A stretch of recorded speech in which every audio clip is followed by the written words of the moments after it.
Hello students, हम आपको intermediate की चौथी poem from an elegy written in a country churchyard को पढ़ाने जा रहे हैं। थॉमस ग्रे ने लिखा है। एलिजी का मतलब शोकित होता है, रिटन का मतलब लिखा गया, कंट्री का मतलब देश से नहीं बल्कि गांव से है, और चर्चयार्ड का मतलब गिरजाघर से है, यानी गांव के गिरजाघर में एक शोक गीत लिखा गया। इसको देखिए। The curfew tolls the knell of parting day.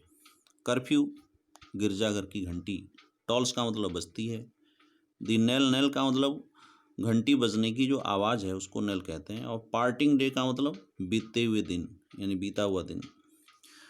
गिरजाघर की घंटी बजती है और घंटी की आवाज़ बीते हुए दिन की तरफ इशारा करती है कि दिन बीत चुका है, अब रात हो चुकी है।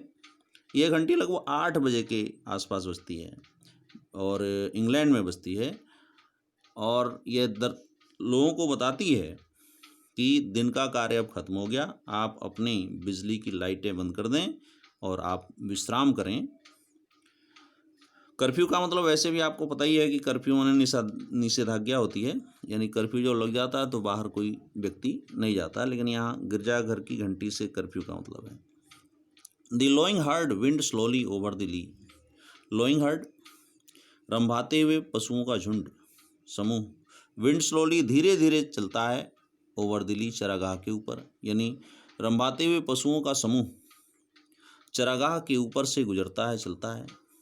दी प्लोमैन, प्लोमैन का मतलब हलवाहा, हल जोतने वाला यानी किसान। होमवार्ड घर के तरफ प्लॉट्स धीरे धीरे चलता है। इज वेरी वे अपने थके हुए रास्ते को, यानी थका हुआ रास्ता, क्या रास्ता थोड़े ना थकेगा। किसान शाम तक खेत में काम करते हुए काफ़ी थक जाता है, इसलिए थका हुआ किसान अपने घर की तरफ धीरे धीरे चलता है।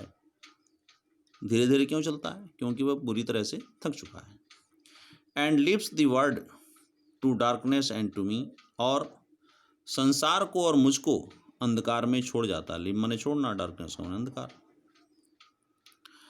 Vineet those rugged elms, Vineet का मतलब नीचे, दोज का मतलब उन, रग का मतलब भद्दे खुरदरे, एल्म्स का मतलब चिरावेल का पेड़ होता है, यानी उन खुरदरे भद्दे चिरावेल के पेड़ों के नीचे। दैट यू ट्रीज सेड, और यू ट्रीज का मतलब सदाबहार का पेड़, यानी सदाबहार के पेड़ की छाया में, सेड माने छाया में। Where heaves the turf in many a mouldering hip.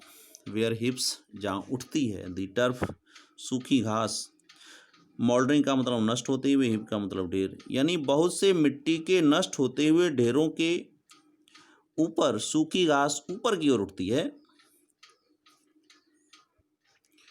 यानी चिरावेल के पेड़ों के नीचे और सदाबहार के पेड़ों की छाया में, जहाँ पर बहुत से मिट्टी के नष्ट होते हुए ढेर की सूखी घास ऊपर की ओर उठती है। Each in his narrow cell for ever laid, प्रत्येक अपनी, नैरो का मतलब तंग होता है, संकरा होता है, सेल का मतलब कोठरी से है, एवर का मतलब हमेशा, लेट का मतलब लेटा हुआ, पड़ा हुआ। प्रत्येक व्यक्ति अपनी तंग कोठरी में हमेशा के लिए पड़ा हुआ है, यानी जो भी फोरफादर्स जो एक्सपायर हो गए, जो इस दुनिया में नहीं रहे, उनकी कब्रों की बात हो रही है कि वे अपने कब्रों में, यानी वही उनकी इस समय क्या है, कोठरी है, तो वे अपनी तंग कोठरी में हमेशा के लिए लेटे हुए हैं। The rude forefathers of the hamlet sleep, hamlet का मतलब छोटा सा गांव, स्लीप का मतलब सोना, फोरफादर्स का मतलब पूर्वज, रूट का मतलब यहाँ सीधे साधे गांव वालों से है, यानी जो सीधे साधे पूर्वज थे, कहाँ के, गांव के, यानी छोटे से गांव के सीधे साधे पूर्वज अब सो गए हैं। The breezy call of incense breathing morn, the breezy call सुबह की शीतल ठंडी महकती हुई हवा, इंसेंस ब्रीथिंग मॉर्न जो सुबह के समय सांस लेने पर महकती है, यानी सुबह की शीतल ठंडी, शीतल और कहना चाहिए कि सुगंधित हवा जो सांस लेने पर, ब्रीथ लेने पर, यानी सांस लेने पर सुबह के समय बहुत ही महकती है। दी स्वेल्लो ट्विटरिंग फ्रॉम दी स्ट्रॉबिल्ड सेड, स्वेल्लो का मतलब अवाविल पक्षी, ट्विटरिंग का मतलब चहचहाते हैं, फ्रॉम द स्ट्रॉबुल्ट यानी घास तिनके से बने हुए, सेट का मतलब यहाँ घोंसले से है, यानी वो घास तिनके से बने हुए घोंसले से अवाविल पक्षी चहचहा रहे होते हैं। कब? सुबह के समय। द कॉक्स श्रील क्लेरियन और मुर्गे की तेज बांग आवाज़ होती है। श्रील क्लेरियन यानी मुर्गे की बांग यानी तेज आवाज़ कौन करता है? मुर्गा करता है, जो लोगों के अक्सर जगाने के लिए होता है। और दी कॉइंग हॉर्न या शिकारियों के द्वारा बजाया हुआ जो बिगुल है, जो अपने साथियों को इकट्ठा करने के लिए बजाया जाता है किसी शिकारी के द्वारा, वह क्या? प्रतिध्वनित करने वाला बिगुल भी। इकोइंग का मतलब प्रतिध्वनित करने वाला, यानी एक बार जब आवाज़ आएगी तो वो जंगल में बार बार आवाज़ आती है, उसे इको कहते हैं। तो इकोइंग हॉर्न यानी शिकारियों के द्वारा अपने साथियों को इकट्ठा करने के लिए बजाया जाने वाला जो बिगुल, जो जंगल में बार बार प्रतिध्वनित होता है, वह भी। मुर्गे की बांग भी, जो लोगों को जगाने के लिए होती है। अबाबिल पक्षी की चहचहाहट भी, जो घास तिनके से बने हुए घोंसले से होती है, या सुबह की महकती शीतल हवा जो सांस लेने पर बहुत ही सुगंधित लगती है, ये सारी चीज़ें नो मोर सेल राउज दैम, उनको कोई भी नहीं उठा पाएगा।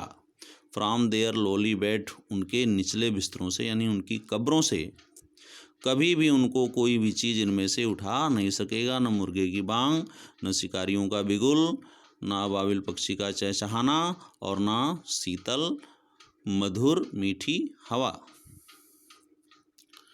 Late not ambition mock their useful toil. Let not ambition, ambition का मतलब यहाँ एम्बिशियस पर्सन से यानी महत्वाकांक्षी लोगों से है। मोक का मतलब मजाक उड़ाना, उपहास उड़ाना। यूजफुल का मतलब लाभदायक। टॉयल का मतलब हार्ड वर्क, यानी महत्वाकांक्षी लोगों को उनके गरीब लोगों के लाभदायक कठिन परिश्रम की मजाक नहीं उड़ानी चाहिए। देयर होमली जॉयज, और किन की मजाक नहीं उड़ानी चाहिए? उनके घरेलू आनंदों की, साधारण आनंदों की मजाक नहीं उड़ानी चाहिए। एंड डेस्टिनी एब्सक्योर, और अंधकार में भाग्य की, डेस्टिनी माने भाग्य, एब्सक्योर माने अनिश्चित या अंधकार में, और अंधकार में भाग्य की, गरीबों के अंधकार में भाग्य की मजाक नहीं उड़ानी चाहिए। और उनके छोटे छोटे जो घरेलू आनंद हैं, उनकी भी मजाक नहीं उड़ानी चाहिए। किसके द्वारा? जो एम्बिशियस पर्सन्स हैं, यानी महत्वाकांक्षी लोग हैं, धनवान लोग हैं, उनके द्वारा। Nor grandeur hear with a disdainful smile, और ना ही शानदार धनी लोगों को सुनना चाहिए विद ए डिसडेनफुल स्माइल, यानी घृणापूर्वक मुस्कुराहट से। किसको नहीं सुनना चाहिए? यानी जो महत्वाकांक्षी या शानदार और धनी लोग हैं, उनको घृणापूर्वक मुस्कुराहट से। The short and simple annuls of the poor, गरीबों के छोटे और साधारण इतिहास। एनल्स का मतलब हिस्ट्री से है, इतिहास से है, जीवन के इतिहास से है। यानी गरीब लोगों के छोटे और साधारण इतिहास यानी रिकॉर्ड को कभी भी घृणापूर्वक मुस्कुराहट से नहीं सुनना चाहिए। कि गरीब लोगों का जो जीवन होता है वो बहुत ही छोटा होता है, और उनका इतिहास अति साधारण होता है, उसमें कुछ भी अजीब चीज़ घटित नहीं होती है। द बोस्ट ऑफ हेरल्ड राई, उच्च खानदान में पैदा होने की सेखी बगारना। बोस्ट माने सेखी बगारना, हेरल्ड राई का मतलब उच्च खानदान में पैदा होना, यानी उच्च खानदान में पैदा होने की सेखी बगारना। दी पॉम्प ऑफ पावर, पावर का मतलब शक्ति, पॉम्प का मतलब दिखावा, और शक्ति का दिखावा करना। एंड ऑल दैट ब्यूटी, और वह सारे लोग जो अत्यंत क्या हैं? सुंदर हैं। ऑल दैट वेल्थ, और वह सारा धन, यानी वह सारे धनवान लोग। एवर गेव, जो हमेशा उनको धन दिया गया है या सुंदरता दी गई है। यानी उच्च खानदान में पैदा होने की सेखी बगारना, शक्ति का दिखावा करना, और अत्यधिक सुंदर होना सभी लोगों का, जो सभी लोग बहुत सुंदर हैं। All that wealth ever gave, और जो धनवान व्यक्तियों को दिया गया है। अवेट्स अलाइक, वे समान रूप से इंतजार करते हैं, उनका जीवन समान रूप से इंतजार करता है। किसका? द इनएविटेबल आवर, ये इनएविटेबल आवर का मतलब मृत्यु के घंटे से, यानी ऐसा घंटा, ऐसा समय जो निश्चित रूप से आता हो, यानी मृत्यु। वे सारे लोग मृत्यु का समान रूप से इंतजार करते हैं। द पथ्स ऑफ ग्लोरी, यश का रास्ता, ग्लोरी माने यश, पथ का मतलब रास्ते, यानी यश के रास्ते लीड जाया करते हैं, बट टू द ग्रेव, और कहीं नहीं बल्कि कब्र को। यानी यश के जो रास्ते हैं, ग्लोरी के जो रास्ते हैं, वो और कहीं नहीं बल्कि कब्र में ही जाते हैं। यानी इंसान की अंत में मौत ही हो जाती है, चाहे वो कितना भी धनी हो, कितना भी सुंदर हो, कितना भी शक्तिशाली हो, और कितने ही उच्च खानदान में वह पैदा हुआ हो, उसको मृत्यु आनी निश्चित है।